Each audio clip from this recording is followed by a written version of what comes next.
Assalamualaikum warahmatullahi wabarakatuh. Nabi Khidir alaihissalam adalah nabi yang ditunda kematiannya karena beliau telah meminum air kehidupan ataupun ainul hayat.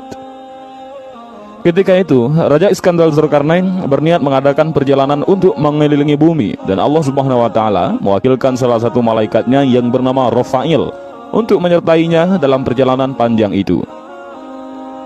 Karena ditemani oleh seorang malaikat, Raja Zulkarnain banyak mengajukan pertanyaan seputar dunia dan akhirat serta isinya. Salah satu pertanyaannya adalah tentang ibadah para malaikat di langit. Wahai malaikat Rafail, ceritakanlah kepadaku tentang ibadahnya para malaikat yang ada di langit, tanya Raja Zulkarnain. Para malaikat yang ada di langit, ibadahnya ada yang berdiri tidak mengangkat kepala selama-lamanya. Ada juga yang bersujud tidak mengangkat kepala selama-lamanya. Ada pula yang ruku, tidak mengangkat kepala selama-lamanya, jawab malaikat Rafail. Alangkah senangnya hati ini seandainya aku bisa hidup bertahun-tahun lamanya untuk beribadah kepada Allah Subhanahu wa taala, kata Raja Zulkarnain kepada malaikat Rafail waktu itu. Wahai Raja, sesungguhnya Allah Subhanahu wa taala telah menciptakan sumber air di bumi, namanya air kehidupan ataupun ainul hayat, artinya sumber air hidup. Maka barang siapa yang meminum air kehidupan seteguk, maka ia tidak akan mati sampai hari kiamat. Atau jika ia memohon kepada Allah Subhanahu wa taala untuk dimatikan, kata malaikat Rafail. Apakah engkau tahu tempat air kehidupan itu, wahai malaikat Rafail? Tanya Raja Zulkarnain kepada malaikat Rafail. Sesungguhnya air kehidupan itu berada di bumi yang gelap, jawab malaikat Rafail. Setelah Raja Zulkarnain mendengar penuturan malaikat Rafail tentang air kehidupan itu, maka Raja segera mengumpulkan para alim ulama yang ada pada saat itu. Sebelumnya, Raja bertanya kepada para mereka ulama tentang letak air kehidupan, tetapi mereka semua menjawab tidak tahu.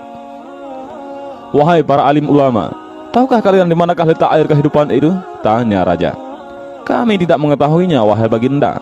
Hanya Allah Subhanahu wa taala yang maha mengetahui, jawab salah seorang ulama. Ada salah seorang ulama yang mampu menjawab meski tidak sedetail mungkin, yaitu sedetail letaknya di mana ainul hayat itu. Sesungguhnya aku pernah membaca di dalam wasiat Nabi Adam alaihissalam bahwa beliau berkata, sesungguhnya Allah Subhanahu wa taala meletakkan air kehidupan itu di bumi yang gelap, kata ulama itu. Di manakah bumi yang gelap itu? Tanya Raja. Yaitu di tempat terbitnya matahari, jawab orang alim yang ulama itu. Kemudian Raja Zulkarnain menyuruh para pengawalnya untuk menyiapkan segala keperluan untuk mencari dan mendatangi tempat air kehidupan itu. Kuda apa yang sangat tajam penglihatannya di waktu gelap? Tanya Raja. Kuda betina yang masih perawan, jawab para sahabatnya. Sesungguhnya, dan akhirnya Raja mengumpulkan 1000 kuda betina yang masih perawan, dan ia memilih di antara 6.000 tentaranya yang pandai serta ahli dalam mencambuk. Di antara para tentara itu ada Nabi Khidir alaihissalam. Bahkan beliau menjabat sebagai Perdana Menteri waktu itu.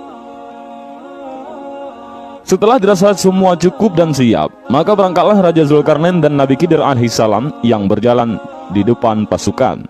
Setelah sekian lama mencari, akhirnya mereka mengetahui tempat terbitnya matahari. Mereka pun menuju arah terbitnya matahari tersebut. Perjalanan ke tempat tujuan tersebut memakan waktu 12 tahun lamanya untuk sampai di bumi yang gelap itu.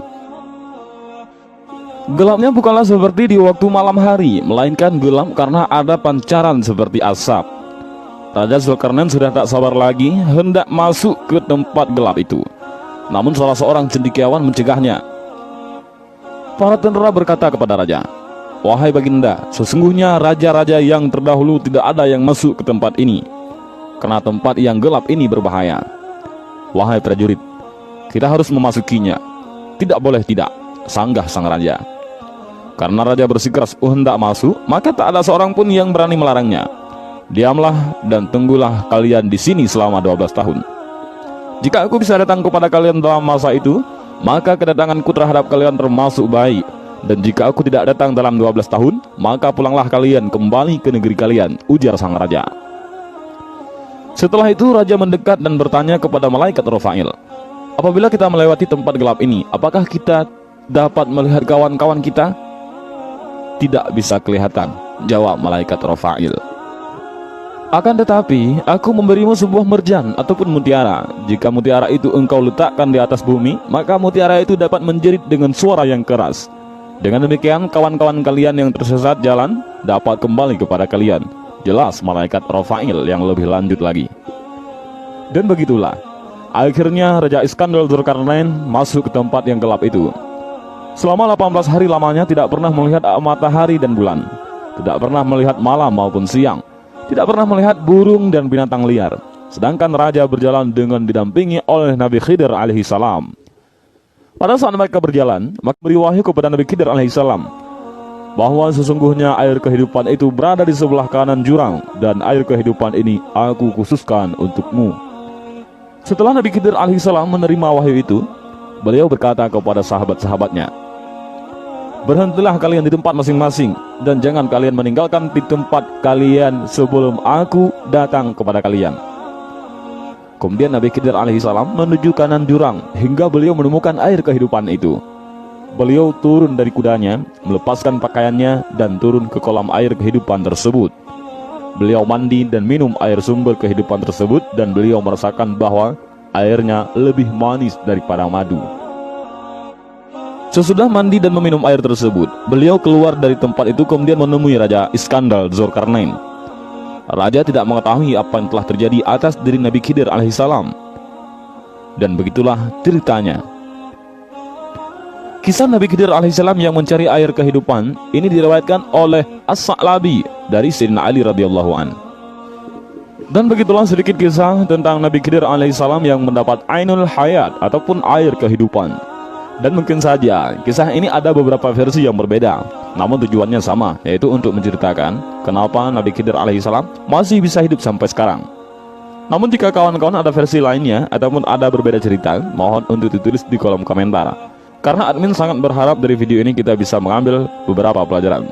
Dan mudah-mudahan video ini bermanfaat. Wallahu a'lam bishawab. Assalamualaikum warahmatullahi wabarakatuh.